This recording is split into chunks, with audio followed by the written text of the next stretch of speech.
Hello दोस्तों, audio stories के मेरे चैनल ऑडियो बुक हिंदी में एक बार फिर आप सबका स्वागत है। मैं हूं नीलिमा और मैं लेकर आई हूं आपके लिए कुछ प्यार भरी खट्टी मीठी कहानियां। आज की कहानी का नाम है कफन। इसके लेखक हैं प्रेमचंद। तो आइए कहानी शुरू करते हैं। झोंपड़े के द्वार पर बाप और बेटा दोनों एक बुझे हुए अलाव के सामने चुपचाप बैठे हुए हैं और अंदर बेटे की जवान बीवी बुधिया प्रसव वेदना में पछाड़ खा रही है। रह रहकर उसके मुंह से ऐसी दिल हिला देने वाली आवाज निकलती थी कि दोनों कलेजा थाम लेते थे। जाड़ों की रात थी, प्रकृति सन्नाटे में डूबी हुई, सारा गांव अंधकार में लय हो गया था। घीसू ने कहा, मालूम होता है बचेगी नहीं, सारा दिन दौड़ते हो गया, जा देख तो आ। माधव चिढ़कर बोला, मरना ही है तो जल्दी मर क्यों नहीं जाती, देखकर क्या करूं। तू बड़ा बेदर्द है बे, साल भर जिसके साथ सुख चैन से रहा उसी के साथ इतनी बेवफाई। तो मुझसे तो उसका तड़पना और हाथ पांव पटकना देखा नहीं जाता। चमारों का कुनबा था और सारे गांव में बदनाम। घीसू एक दिन काम करता तो 3 दिन आराम करता। माधव इतना कामचोर था कि आध घंटे काम करता तो घंटे भर चिलम पीता। इसीलिए उन्हें कहीं मजदूरी नहीं मिलती थी। घर में मुट्ठी भर भी अनाज मौजूद हो तो उनके लिए काम करने की कसम थी। जब 2-4 फाके हो जाते तो घीसू पेड़ पर चढ़कर लकड़ियां तोड़ लाता और माधव बाजार में बेच आता, और जब तक वो पैसे रहते दोनों इधर उधर मारे मारे फिरते। गांव में काम की कमी न थी। किसानों का गांव था, मेहनती आदमी के लिए 50 काम थे, मगर इन दोनों को उसी वक्त बुलाते जब 2 आदमियों से एक का काम लेकर भी संतोष कर लेने के सिवा और कोई चारा ना होता। अगर दोनों साधु होते तो उन्हें संतोष और धैर्य के लिए संयम और नियम की बिल्कुल जरूरत ना होती। ये तो इनकी प्रकृति थी। विचित्र जीवन था इनका। घर में मिट्टी के 2-4 बर्तन के सिवा कोई संपत्ति नहीं। फटे चीथड़ों से अपनी नग्नता को ढाके हुए जिए जाते थे। संसार की चिंताओं से मुक्त, कर्ज से लदे हुए, गालियां भी खाते, मार भी खाते, मगर कोई गम नहीं। दीन इतने कि वसूली की बिल्कुल आशा न रहने पर भी लोग इन्हें कुछ न कुछ कर्ज दे देते थे। मटर आलू की फसल में दूसरों के खेतों से मटर या आलू उखाड़ लाते और भून भान कर खा लेते, या 10-5 ऊख उखाड़ लाते और रात को बैठकर चूसते। घीसू ने इसी आकाश वृत्ति से 60 साल की उम्र काट दी और माधव भी सपूत बेटे की तरह बाप ही के पदचिन्हों पर चल रहा था, बल्कि उसका नाम और भी उजागर कर रहा था। इस वक्त भी दोनों अलाव के सामने बैठे आलू भून रहे थे जो किसी के खेत से खोद लाए थे। घीसू की स्त्री का तो बहुत दिन हुए देहांत हो गया था। माधव का ब्याह पिछले साल हुआ था। जब से ये औरत आई थी उसने इस खानदान में व्यवस्था की नींव डाली थी और इन दोनों बेगैरतों का दोजक भरती रहती थी। जब से वो आई ये दोनों और भी आराम तलब हो गए थे, बल्कि कुछ अकड़ने भी लगे थे। कोई काम करने को बुलाता तो दुगनी मजूरी मांगते। वही औरत आज प्रसव वेदना से मर रही थी और ये दोनों इस इंतजार में थे कि वो मर जाए तो आराम से पैर फैलाकर सोएं। घीसू ने आलू निकालकर छीलते हुए कहा, जाकर देख तो क्या दशा है उसकी। चुड़ैल का फसाद होगा और क्या। यहाँ तो ओझा भी 1 रुपया मांगता है। माधव को भय था कि अगर वो कोठरी में गया तो घीसू आलू का बड़ा हिस्सा साफ कर जाएगा। बोला, मुझे वहां जाते डर लगता है। डर किस बात का है, मैं तो यहाँ हूं ही। तो तुम ही जाकर देखो ना। मेरी औरत जब मरी थी तो मैं 3 दिन तक उसके पास से हिला तक नहीं। और फिर मुझसे लजाएगी कि नहीं। जिसका कभी मुंह नहीं देखा आज उसका उघड़ा हुआ बदन देखूं। उसे तन की सुध भी तो ना होगी। मुझे देख लेगी तो खुलकर हाथ पांव भी ना पटक सकेगी। मैं सोचता हूँ कोई बाल बच्चा हो गया तो क्या होगा। सोंठ गुड़ तेल कुछ भी तो नहीं है घर में। सब कुछ आ जाएगा, भगवान दे तो। जो लोग अभी 1 पैसा नहीं दे रहे हैं वे ही कल बुलाकर रुपए देंगे। मेरे 9 लड़के हुए, घर में कभी कुछ न था, मगर भगवान ने किसी न किसी तरह बेड़ा पार लगा ही दिया। जिस समाज में रात दिन मेहनत करने वालों की हालत उनकी हालत से कुछ बहुत अच्छी न थी, और किसानों के मुकाबले में वे लोग जो किसानों की दुर्बलताओं से लाभ उठाना जानते थे कहीं ज्यादा संपन्न थे, वहां इस तरह की मनोवृत्ति का पैदा हो जाना कोई अचरज की बात न थी। हम तो कहेंगे घीसू किसानों से कहीं ज्यादा विचारवान था, और किसानों के विचार शून्य समूह में शामिल होने के बदले बैठकबाजों की कुत्सित मंडली में जा मिला था। हाँ, उसमें ये शक्ति न थी कि बैठकबाजों के नियम और नीति का पालन करता। इसलिए जहां उसकी मंडली के और लोग गांव के सरगना और मुखिया बने हुए थे, उस पर सारा गांव उंगली उठाता था। फिर भी उसे ये तस्कीन तो थी ही कि अगर वो फटे हाल है तो कम से कम उसे किसानों की सी जी तोड़ मेहनत तो नहीं करनी पड़ती, और उसकी सरलता और निरीहता से दूसरे लोग बेजा फायदा तो नहीं उठाते। दोनों आलू निकाल निकाल कर जलते जलते खाने लगे। कल से कुछ नहीं खाया था, इतना सब्र न था कि ठंडा हो जाने दे। कई बार दोनों की जबानें जल गईं। छिल जाने पर आलू का बाहरी हिस्सा जबान, हलक और तालू को जला देता था, और उस अंगारे को मुंह में रखने से ज्यादा खैरियत इसमें थी कि वो अंदर पहुंच जाए। वहां उसे ठंडा करने के लिए काफी सामान थे, इसलिए दोनों जल्दी जल्दी निकल जाते। हालांकि इस कोशिश में उनकी आंखों से आंसू निकल आते। घीसू को उस वक्त ठाकुर की बारात याद आई जिसमें 20 साल पहले वो गया था।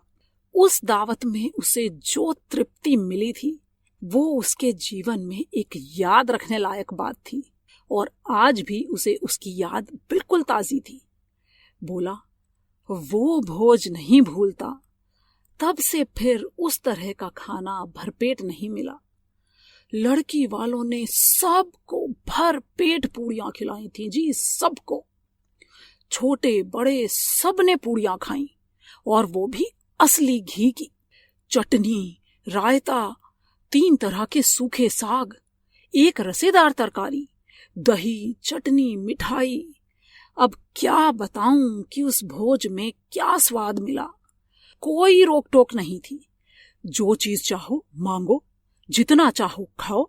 लोगों ने ऐसा खाया कि किसी से पानी ना पिया गया। मगर परोसने वाले हैं कि पत्तल में गर्म गर्म गोल गोल सुवासित कचौड़ियां डाले देते हैं। मना करते हैं कि नहीं चाहिए, पत्तल पर हाथ रोके हुए हैं, मगर वो है कि दिए जाते हैं। और जब सबने मुंह धो लिया तो पान इलायची भी मिली। मगर मुझे पान लेने की सुध कहाँ थी जी। खड़ा ना हुआ जाता था।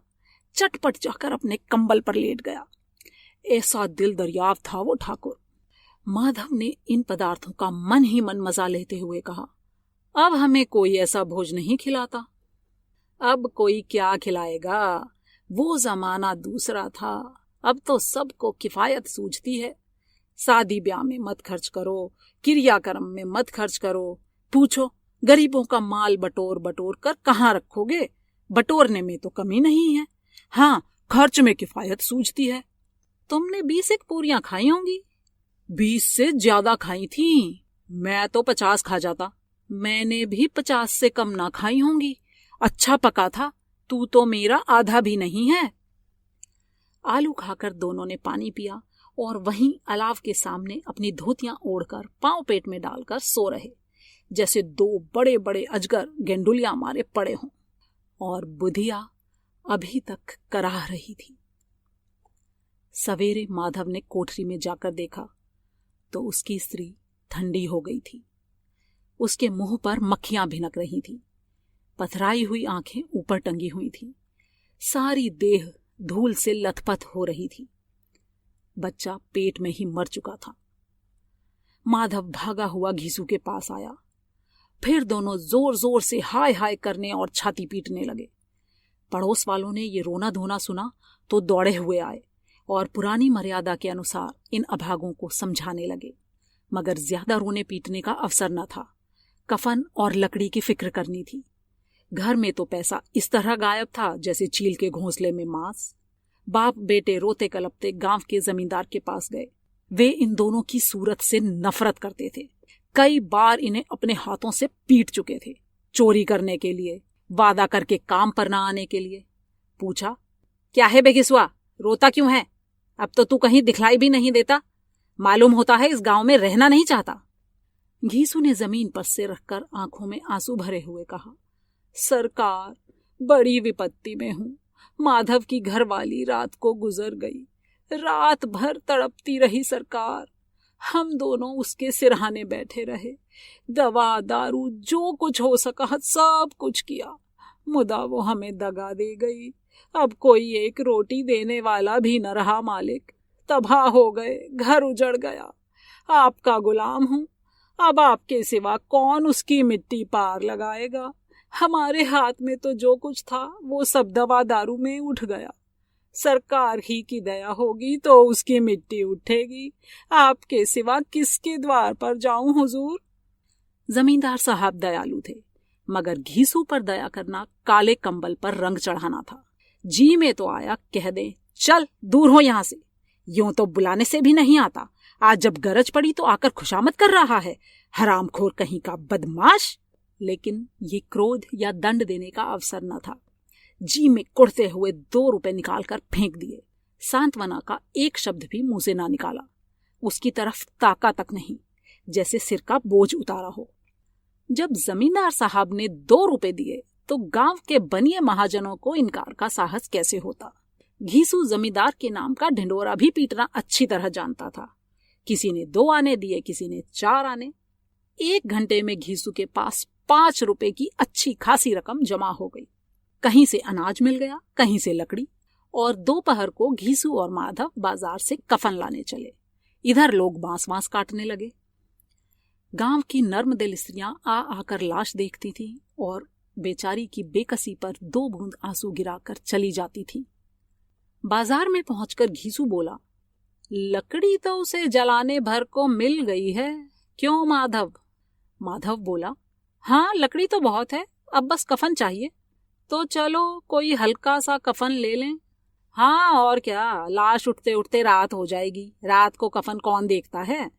कैसा बुरा रिवाज है कि जिसे जीते जी तन ढांकने को चीथड़ा भी ना मिले, उसे मरने पर नया कफन चाहिए। कफन लाश के साथ जल ही तो जाता है, और क्या रखा रहता है। यही 5 रुपए पहले मिलते तो कुछ दवा दारू कर लेते। दोनों एक दूसरे के मन की बात ताड़ रहे थे। बाजार में इधर उधर घूमते रहे, कभी इस बजाज की दुकान पर गए, कभी उसकी दुकान पर। तरह तरह के कपड़े, रेशमी और सूती देखे, मगर कुछ जचा नहीं। यहां तक कि शाम हो गई। तब दोनों न जाने किस दैवी प्रेरणा से एक मधुशाला के सामने जा पहुंचे और जैसे किसी पूर्व निश्चित व्यवस्था से अंदर चले गए। वहां जरा देर तक दोनों असमंजस में खड़े रहे। फिर घीसू ने गद्दी के सामने जाकर कहा, साहू जी, 1 बोतल हमें भी देना। उसके बाद कुछ चिखौना आया, तली हुई मछली आई, और दोनों बरामदे में बैठकर शांतिपूर्वक पीने लगे। कई कुज्जियां ताबड़तोड़ पीने के बाद दोनों सरूर में आ गए। घीसू बोला, कफन लगाने से क्या मिलता, आखिर जल ही तो जाता, कुछ बहू के साथ तो न जाता। माधव आसमान की तरफ देखकर बोला, मानो देवताओं को अपनी निष्पापता का साक्षी बना रहा हो। दुनिया का दस्तूर है, नहीं लोग बामनों को हजारों रुपए क्यों दे देते हैं, कौन देखता है परलोक में मिलता है या नहीं। बड़े आदमियों के पास धन है, फूंकें, हमारे पास फूंकने को क्या है। लेकिन लोगों को जवाब क्या दोगे, लोग पूछेंगे नहीं कफन कहाँ है। घीसू हंसा, अबे कह देंगे कि रुपए कमर से खिसक गए, बहुत ढूंढा मिले नहीं। लोगों को विश्वास ना आएगा, लेकिन फिर वही रुपए देंगे। माधव भी हंसा इस अनपेक्षित सौभाग्य पर, बोला, बड़ी अच्छी थी बेचारी, मरी तो खूब खिला पिलाकर। आधी बोतल से ज्यादा उड़ गई। घीसू ने 2 सेर पूड़ियां मंगाई, चटनी, अचार, कलेजियां। शराब खाने के सामने ही दुकान थी। माधव लपक कर 2 पत्तलों में सारा सामान ले आया। पूरा 1.5 रुपया खर्च हो गया, सिर्फ थोड़े से पैसे बच रहे। दोनों इस वक्त इस शान में बैठे पूड़ियां खा रहे थे जैसे जंगल में कोई शेर अपना शिकार उड़ा रहा हो। न जवाबदेही का खौफ था, न बदनामी की फिक्र। इन सब भावनाओं को उन्होंने बहुत पहले ही जीत लिया था। घीसू दार्शनिक भाव से बोला, हमारी आत्मा प्रसन्न हो रही है तो क्या उसे पुण्य ना होगा? माधव ने श्रद्धा से सिर झुकाकर तस्दीक की। जरूर से जरूर होगा। भगवान, तुम अंतर्यामी हो, उसे बैकुंठ ले जाना। हम दोनों हृदय से आशीर्वाद दे रहे हैं। आज जो भोजन मिला वो उम्र भर कभी ना मिला था। एक क्षण के बाद माधव के मन में एक शंका जागी। बोला, क्यों दादा, हम लोग भी एक ना एक दिन वहां जाएंगे ही। घीसू ने इस भोले भाले सवाल का कुछ उत्तर न दिया। वो परलोक की बातें सोचकर इस आनंद में बाधा ना डालना चाहता था। जो वहां हम लोगों से पूछे कि तुमने हमें कफन क्यों नहीं दिया, तो क्या कहोगे? कहेंगे तुम्हारा सिर। पूछेगी तो जरूर दादा। तू कैसे जानता है कि उसे कफन ना मिलेगा? तू मुझे ऐसा गधा समझता है? 60 साल क्या दुनिया में घास खोदता रहा हूं। उसको कफन मिलेगा और बहुत अच्छा मिलेगा। माधव को विश्वास ना आया। बोला, कौन देगा? रुपए तो तुमने चट कर दिए। वो तो मुझसे पूछेगी। उसकी मांग में सिंदूर तो मैंने डाला था। कौन देगा, बताते क्यों नहीं? वही लोग देंगे जिन्होंने अब की दिया। हाँ, अब की बार रुपए हमारे हाथ ना आएंगे। ज्यों ज्यों अंधेरा बढ़ता था और सितारों की चमक तेज होती थी, मधुशाला की रौनक भी बढ़ती जाती थी। कोई गाता था, कोई डींग मारता था, कोई अपने संगी के गले लिपटा जाता था, कोई अपने दोस्त के मुंह में कुल्हड़ लगाई देता था। वहां के वातावरण में सरूर था, हवा में नशा। कितने तो यहां आकर एक चुल्लू में मस्त हो जाते थे। शराब से ज्यादा यहाँ की हवा उन पर नशा करती थी। जीवन की बाधाएं यहाँ खींच लाती थी और कुछ देर के लिए ये भूल जाते थे कि वे जीते हैं या मरते हैं, या ना जीते हैं ना मरते हैं। और ये दोनों बाप बेटे अब भी मजे ले ले कर चुस्कियां ले रहे थे। सबकी निगाहें इन्हीं की ओर जमी हुई थी। दोनों कितने भाग्य के बली हैं, पूरी बोतल बीच में रखकर बैठे हैं। भर पेट खाकर माधव ने बची हुई पूड़ियों का पत्तल उठाकर एक भिखारी को दे दिया, जो खड़ा इनकी ओर भूखी आंखों से देख रहा था। देने के गौरव, आनंद और उल्लास का उसने जीवन में पहली बार अनुभव किया। घीसू ने कहा, ले जा, खूब खा और आशीर्वाद दे। जिसकी कमाई है वो तो मर गई, मगर तेरा आशीर्वाद उसे जरूर पहुंचेगा। रोए रोए से आशीर्वाद दो। बड़ी गाढ़ी कमाई के पैसे हैं भाई। माधव ने फिर आसमान की तरफ देखकर कहा, वो बैकुंठ में जाएगी दादा, बैकुंठ की रानी बनेगी। घीसू खड़ा हो गया और जैसे उल्लास की लहरों में तैरता हुआ बोला, हाँ बेटा, बैकुंठ में ही जाएगी। किसी को सताया नहीं, किसी को दबाया नहीं। मरते मरते हमारी जिंदगी की सबसे बड़ी लालसा पूरी कर गई। वो न बैकुंठ जाएगी तो क्या ये मोटे मोटे लोग जाएंगे जो गरीबों को दोनों हाथों से लूटते हैं और अपने पाप को धोने के लिए गंगा में नहाते हैं और मंदिरों में जल चढ़ाते हैं? श्रद्धालुता का ये रंग तुरंत ही बदल भी गया। अस्थिरता नशे की खासियत है। अब दुख और निराशा का दौरा पड़ा। माधव बोला, मगर दादा, बेचारी ने जिंदगी में बड़ा दुख भोगा, कितना दुख झेलकर मरी। वो आंखों पर हाथ रखकर रोने लगा, चीखें मार मार कर। घीसू ने समझाया, क्यों रोता है बेटा? खुश हो कि वो माया जाल से मुक्त हो गई, जंजाल से छूट गई। बड़ी भाग्यवान थी जो इतनी जल्दी माया मोह के बंधन तोड़ दिए। और दोनों खड़े होकर गाने लगे, ठगिनी क्यों नैना झमकावे ठगिनी। सारे पियक्कड़ों की आंखें इन्हीं की ओर लगी हुई थी और ये दोनों अपने दिल में मस्त गाए जा रहे थे। फिर दोनों नाचने लगे, उछले भी, कूदे भी, गिरे भी, मटके भी, भाव भी बताए, अभिनय भी किए और आखिर नशे में मदमस्त होकर वहीं गिर पड़े।